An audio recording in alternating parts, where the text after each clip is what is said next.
Olá, estudantes do quarto ano, tudo bem com vocês? Preparados para mais uma aula de História? Eu sou a professora Adriana e essa é a nossa aula número 19. Vamos começar agradecendo a todos os estudantes que nos mandaram as atividades. Olha que bacana que a Ana Beatriz Mussec fez. Ela é do quarto ano C da escola Foz do Iguaçu. Ela fez uma casa caigangue. Bacana, não é mesmo? E essa aqui é a atividade do estudante Gustavo Manfron, também da Escola Municipal Foz do Iguaçu, do quarto ano C. Ele também fez uma habitação caigangue. Muito bem, Gustavo, a professora adorou a sua atividade. Esse é o desenho do Antônio Magalhães Mendes, do quarto ano B, da Escola Municipal CI Sanacli. Olha que legal! O Gustavo fez a história da erva mate. Lá quando a gente estudou o povo Guarani, lembram dessa aula número 15? Para a nossa aula de hoje, nós vamos precisar somente do material básico de todo dia. O caderno ou folha para registro, conforme como vocês estão acostumados a registrar, lápis e lápis de cor, borracha e apontador. Um tempinho para vocês separarem o material e arrumarem um lugar bem tranquilo na sua casa para fazer a nossa lição.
Tudo pronto para começar? Então vamos registrar a nossa aula no caderno. Coloquem a data, aula número 19 e o nosso tema, ocupação e povoamento do Brasil.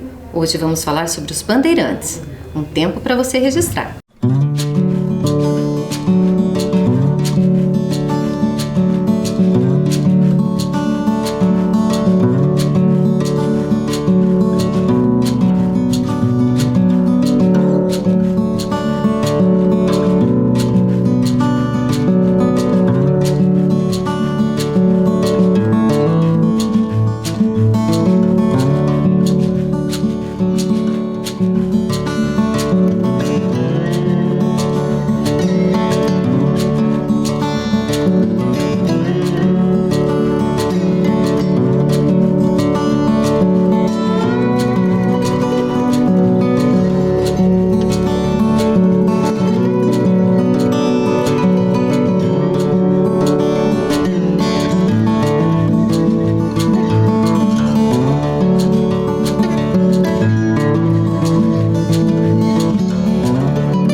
Tudo pronto? Então vamos revisar as nossas aulas anteriores. Relembramos o Tratado de Tordesilhas e a divisão do território paranaense entre espanhóis e portugueses. Lembram que a linha passava até no nosso território e que o nosso estado do Paraná tinha um pedacinho português e todo o restante era espanhol? Junto com os espanhóis vieram os padres jesuítas da Companhia de Jesus com a intenção de impor a cultura europeia e catequizar os povos indígenas. E isso foi horrível para a população indígena, né? Porque queriam transformar os nossos indígenas dentro da cultura espanhola. Nosso estado possuiu 13 reduções jesuíticas, estrutura de vilarejo fundada para agrupar os indígenas, oferecendo escolas, oficinas, cultivo e criação de animais de maneira comunitária. Quer dizer, tudo que era produzido era dividido entre todos, além de fazerem os indígenas estudarem a língua espanhola e aprenderem o catolicismo. Vimos também que a imposição cultural dos jesuítas resultou no desaparecimento da cultura de muitos povos indígenas e que os portugueses organizaram-se alguns anos mais tarde em capitanias hereditárias.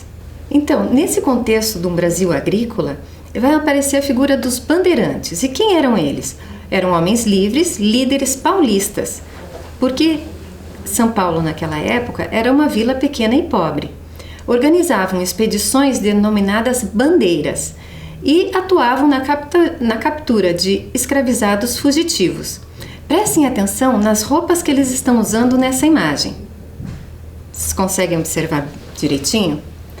Então, eles estão com roupas que são folgadas, né? Roupas bem à vontade. Alguns estão descalços ou com sandálias e levam uma bandeira, que é o símbolo da sua expedição.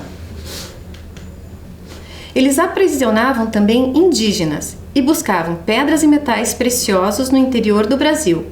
Caminhavam seguindo os cursos dos rios e caminhos indígenas que já existiam no nosso território, como nós vimos na aula sobre os Guarani, que haviam vários caminhos dentro do nosso Paraná, que era a via de locomoção entre uma aldeia e outra. Então, esses caminhos eram utilizados pelos bandeirantes também para chegar até as reduções jesuíticas. Vocês lembram desse mapa do Paraná da nossa aula passada? Onde eu mostrei para vocês onde é que eram as reduções jesuíticas que nós tínhamos aqui no nosso território? Então vamos observar bem atentamente esta linha aqui. Essa linha é a linha de Tratado de Tordesilhas, que separava o território português do território espanhol. Para um pouquinho para pensar. Aonde é a tua cidade? Curitiba estaria mais ou menos aqui. E as outras cidades do Paraná por aqui. Será que, se os bandeirantes não tivessem ocupado esse território, nós hoje não seríamos espanhóis? Ah, viu que bacana? Como é importante a gente estudar história? Então, aqui são as linhas dos bandeirantes que ocuparam o nosso território. O Raposo Tavares e o Manuel Preto foram os que chegaram mais longe no nosso território aqui em duas bandeiras que eles utilizaram para tomar toda essa parte. Infelizmente, naquela época só se conhecia a lei da violência, né? Então eles atacavam as reduções jesuíticas e tomavam conta do território para Portugal, né? Mais uma vez, mostrando que o território, as fronteiras determinadas pelo Tratado de Tordesilhas já não seriam mais as mesmas, que Portugal estaria avançando sobre o território brasileiro. A intenção era viajar até as missões organizadas pelos jesuítas espanhóis nos atuais estados do Paraná, Santa Catarina e Rio Grande do Sul para atacá-las. Por quê? Porque lá nessas reduções, os indígenas eles já tinham perdido muito da sua cultura original. Então, eles estariam mais acessíveis para ser dominados. Estariam mais sedentários, mais acostumados a trabalhos envolvendo a cultura espanhola, né? Como nós vimos sobre a imposição cultural. Então, esse povo se tornaria mais frágil e junto com os padres era muito mais fácil fazer essa dominação. Por quê? Porque a intenção dos bandeirantes também era a escravização dos indígenas. Então agora nós vamos analisar fontes históricas. Vamos prestar muita atenção nas imagens que a professora vai trazer para vocês compreenderem como é que realmente as coisas aconteciam naquela época. Esse é um quadro, uma pintura de Jean-Baptiste Debré, de um francês. Se chama Prisioneiros Indígenas e ela foi pintada em 1834. Então a primeira coisa para nós prestarmos atenção é que, como eu falei para vocês, que as bandeiras aconteceram lá em 1634, né? Praticamente 200 anos antes de que essa pintura foi feita. Agora eu vou deixar um minutinho para vocês prestarem bem atenção nessa imagem.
Conseguiram prestar bastante atenção? A prof deu bastante tempo para vocês observarem bem.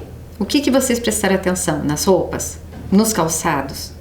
Na posição das pessoas na figura? No cenário que estava em volta? Então vamos ver se você prestou atenção direito. Quem será que são os bandeirantes dessa figura? Prestaram atenção? Aponta para mim. Ah, este aqui é um bandeirante. Como é que eu sei que ele é um bandeirante? Pelas roupas que eles estão vestindo, não é mesmo? O chapéu, as roupas, a arma na mão.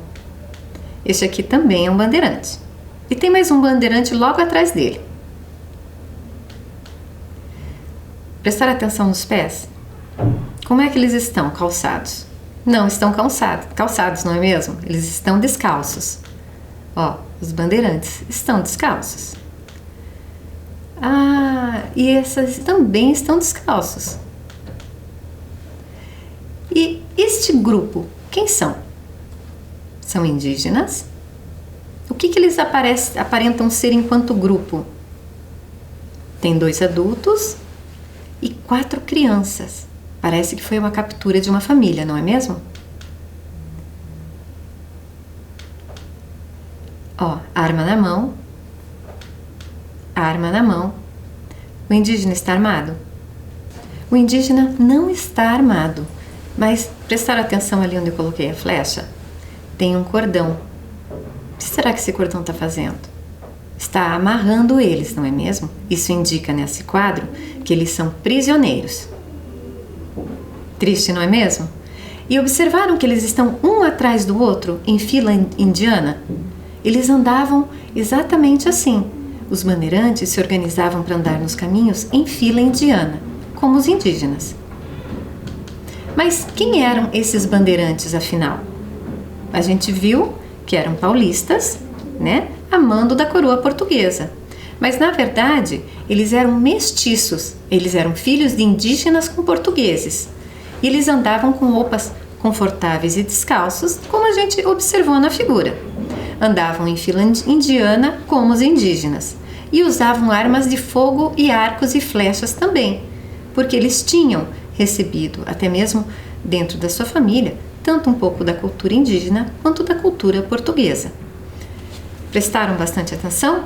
Porque agora nós vamos comparar imagens de bandeirantes. Essas são duas imagens que nós encontramos no Museu Paulista, de uma exposição sobre os bandeirantes. A primeira é uma escultura em mármore de um bandeirante. Presta atenção nos traços desse bandeirante, como ele está posicionado. A segunda também é um quadro. É a imagem de dois bandeirantes. Presta atenção nas roupas, na cor da pele, no vestir, na postura. Pouco diferente da imagem anterior que nós vimos sobre o bandeirante, não é mesmo? Será? Então vamos analisar melhor essas duas fontes? Na fonte 1, é Fernão Dias Paes Leme, o governador das Esmeraldas. É um detalhe da estátua feita em mármore em 1922. Feita por Luigi Brizzolara, em mármore de 1,53 m por 3,70 m. Acervo do Museu Paulista da Universidade de São Paulo. E a nossa fonte 2 é uma tela de Domingos Jorge Velho, bandeirante paulista, feita por Benedito Calixto em 1903. Um acervo também do Museu Paulista da Universidade de São Paulo. Conseguiram compreender as duas informações? Então agora nós vamos fazer um quadro de comparação de fonte. Pegue seu caderno, seu lápis e vamos preparar este quadro, fonte 1 e fonte 2, com as colunas autor, data, acervo e título. Depois nós retornamos com a imagem para você poder responder. Agora só monte o quadro no seu caderno.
anote as respostas no seu quadro.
Vamos ver como ficou o quadro? Então preste atenção. Na fonte 1, o autor Luigi Brizollara. Data de 1922, Museu Paulista da USP. E o título, Fernão Dias Paes Leme, o governador das Esmeraldas. E na fonte 2, Benedito Calixto, 1903, Museu Paulista da USP, Domingo Jorge Velho, Bandeirante Paulista. Eu vou dar um minutinho para você conferir as suas respostas.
Conseguiram completar?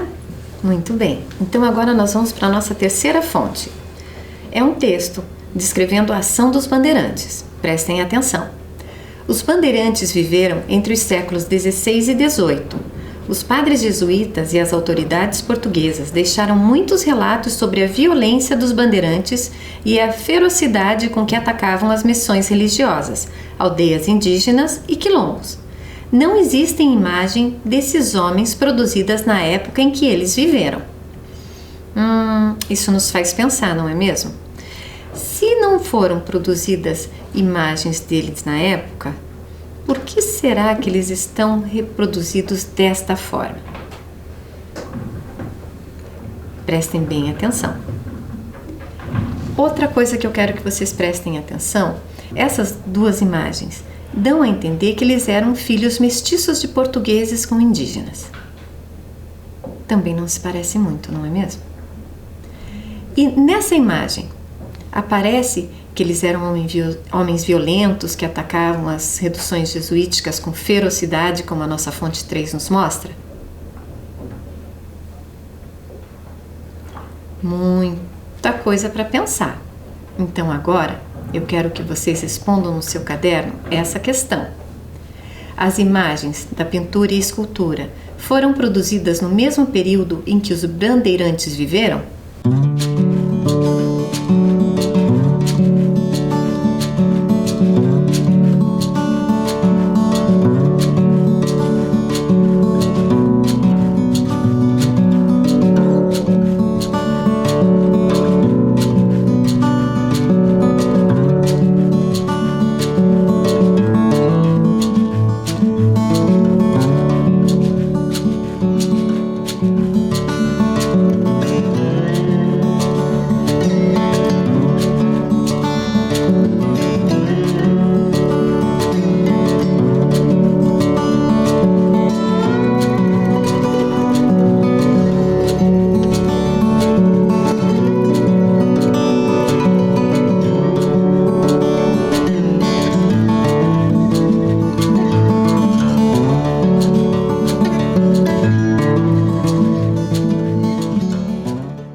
Só para lembrar vocês que esses séculos que a professora leu na fonte 3 referem-se aos anos de 1600 e 1700, tá ok?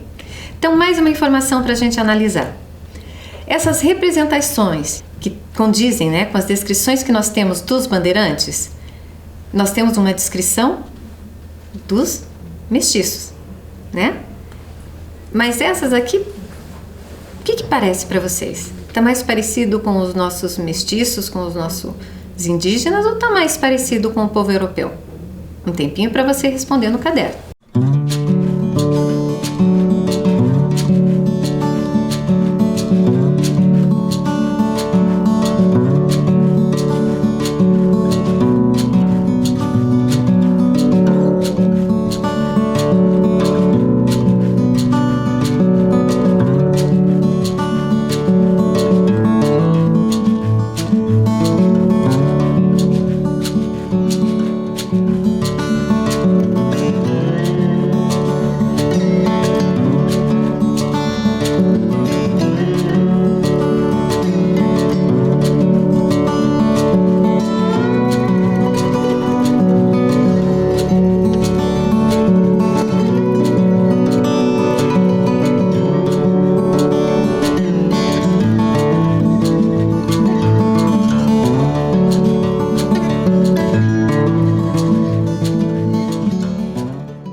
Responderam?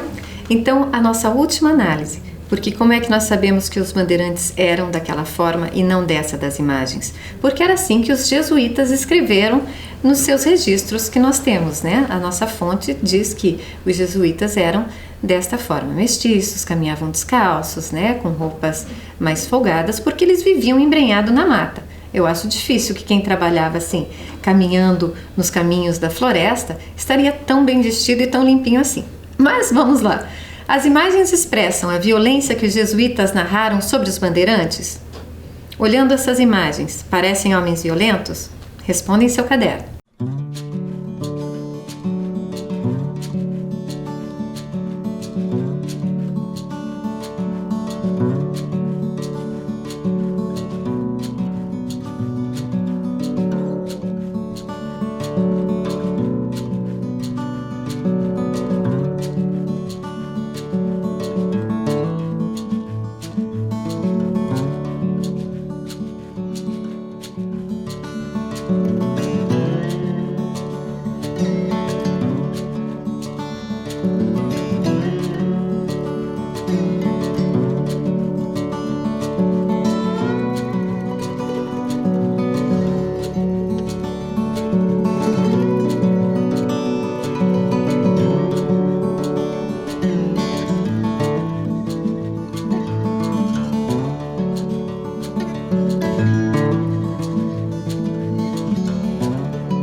Agora é com você, porque eu vou querer saber a sua opinião. Por que você acredita que os bandeirantes eram retratados de forma tão diferente da sua real imagem? Vamos comparar de novo a nossa fonte 3 com os nossos quadros? Então, segundo os jesuítas, eram mestiços, filhos de indígenas e portugueses. Andavam com roupas confortáveis e descalços, e andavam em fila indiana como os indígenas, usavam armas de fogo e arcos e flechas também. E a imagem que nós temos ali dos dois bandeirantes é um pouco diferente da descrição dos jesuítas. Então registre no seu caderno por que você acha que é tão diferente uma da outra.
Responderam? Então vamos para a nossa última atividade de hoje, um acróstico.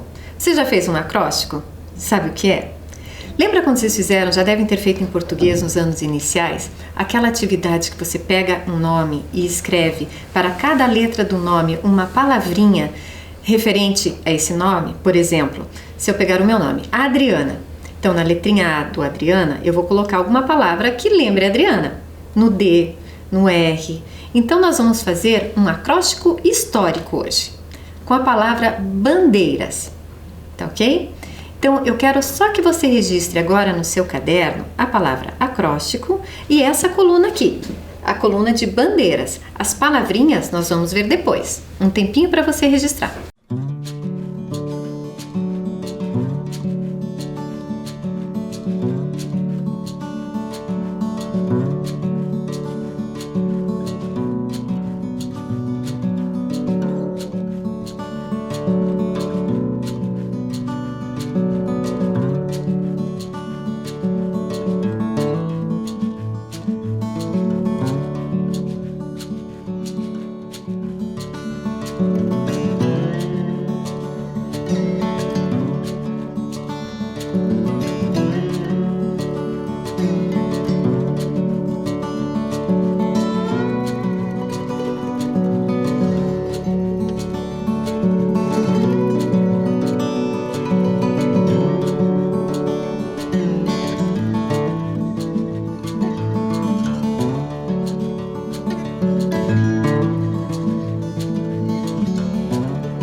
Copiaram a palavra bandeiras? Uma letrinha em cada linha? Muito bem. Esse quadro verde não precisava ter copiado. Por quê? Porque agora nós vamos encaixar essas palavras que têm tudo a ver com as bandeiras que nós vimos na nossa aula de hoje dentro da palavrinha bandeiras. Sabe como? Assim. Por exemplo, eu vou escolher a letrinha D e vou pegar uma palavrinha desse quadro verde que vai encaixar na letrinha D.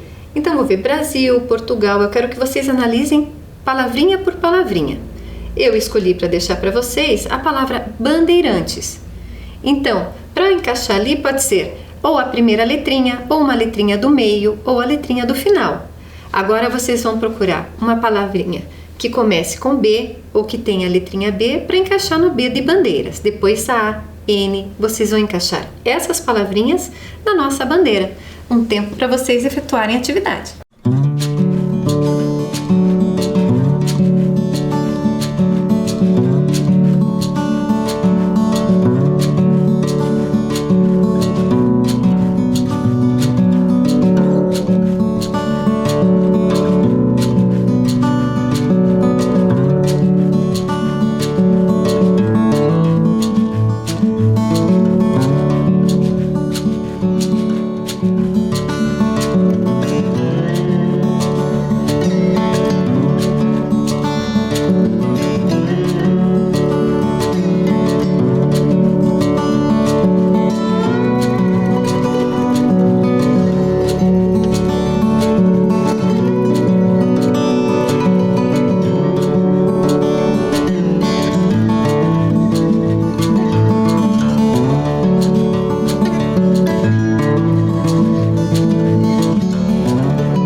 Conseguiram realizar? Então lembre-se, pode ser a palavrinha com a letrinha no meio. Bom, infelizmente não vai dar tempo da gente corrigir nessa aula o nosso acróstico. Nós vamos fazer a correção desse acróstico na nossa próxima aula. Combinado? Então, a nossa aula fica por aqui. Um beijo para vocês, fiquem bem e até a semana que vem.